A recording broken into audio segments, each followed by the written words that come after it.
Hello everyone, আশা করি সকলে ভালো আছো। আর একটা নতুন ব্লগে তোমাদের সকলকে স্বাগত।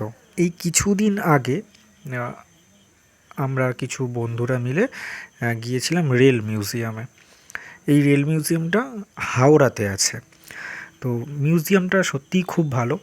আমার বন্ধু ছিল, বন্ধু বিষয়টা ভালো করে দেখাচ্ছিল যে মিউজিয়ামটা কতটা বড়, কী কী বিষয় রয়েছে ওর মধ্যে। হাওড়া স্টেশন সম্পর্কে ভালো করে বোঝানোর চেষ্টা করছিল।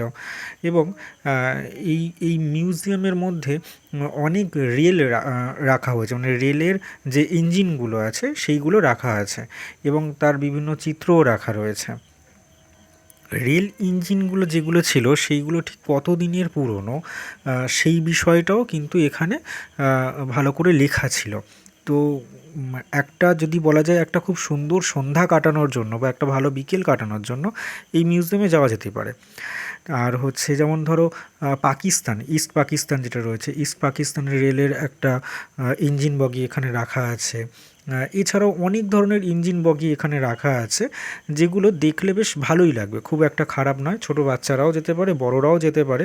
রেল সম্পর্কিত অনেক তথ্য এখানে পাওয়া যাবে। ইন্ডিয়ান রেল সম্পর্কিত অনেক তথ্য এখানে পাওয়া যাবে। আর একটা কথা যেটা বলা যেতেই পারে, এখানে না ওই একটা টয় ট্রেন আছে, যে টয় ট্রেনটা ওই 30 টাকা করে ভাড়া নিচ্ছে।